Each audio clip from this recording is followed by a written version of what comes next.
So we're going to lift a 1 brick load with just a 1 brick per counterweight. So let's run the numbers. Sure thing.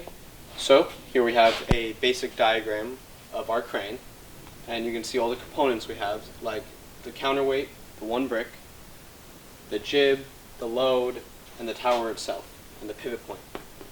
Okay. So Now the tower, let's see, the tower weighs how much? the tower weighs 34.25 pounds, And the boom? 7.5 pounds. And torque is weight times distance. Yep. So we're going to want to go through, calculate the torque on one side of the pivot point, torque on the other side of the pivot point, and then compare the two. Now that green triangle, that sort of signifies the pivot point. Yep, because if that's the point which the whole crane wants to turn about. Okay. So to get the torque of the tower itself, we take weight times distance. Yep. Weight, remember, 34.25 pounds, and the distance, which is 11 inches. How do we get that? Well, remember, the distance is always calculated by the shortest distance between the line of force, the center of gravity, which is about here, to the pivot point, which is right here. So that's the 11 inches. Yep, and we have it marked down here. Tape measure it. It's about, 11 inches. Okay. So that's how we get the torque of the tower. So, weight times distance, that gets us 376.75 inch-pounds of torque for just the tower. And the brick, which is the counterweight, We take the weight of 1 brick is 4.7 pounds, and multiply that by the distance, which again is the line of force, center of gravity of the brick, right here. So that goes down to the ground, about there, all the way to the pivot point in the front. Measure that distance, 30 inches. okay. So we go back, we take our weight, 4.7 pounds, multiply it by the distance, 30 inches, and that gets us 141 inch-pounds of torque. Now we just add the two together, and we get 517.75 inch-pounds of torque just for this side of the pivot point. And the other side is the load and the boom. Yep. So same thing applies, weight times distance. In this case we have the torque of the load and torque of the boom. So same thing, weight times distance, 4.7 pounds because it's 1 brick, and a distance of 44.37 inch-pounds. Or sorry, inches. How did we get that?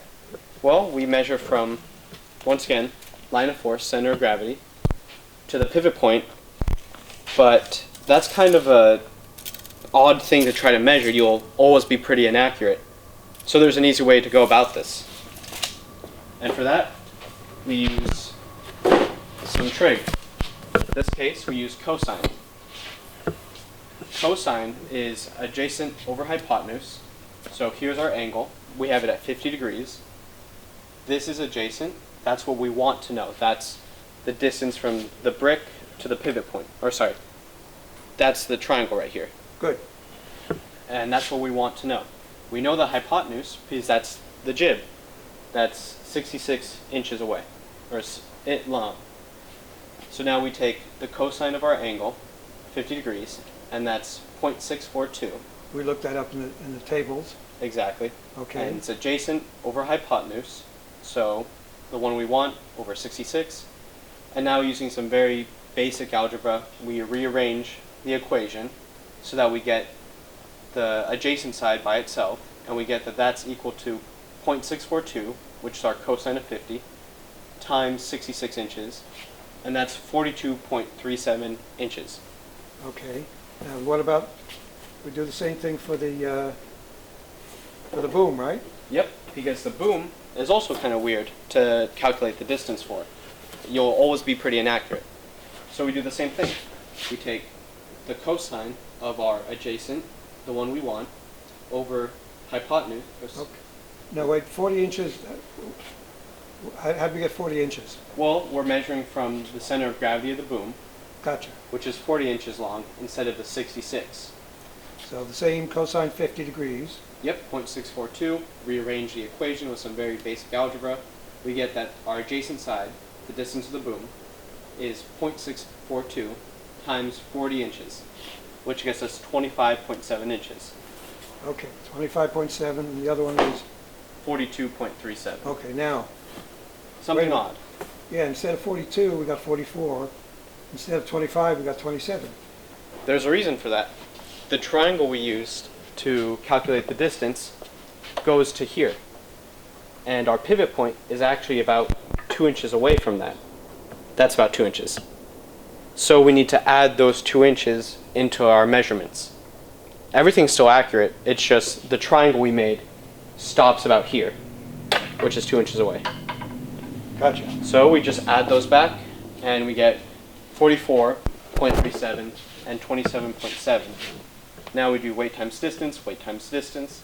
That's 208.5 inch-pounds of torque plus 207.7. That gets us 416.2 inch-pounds of torque for the other side of the pivot point.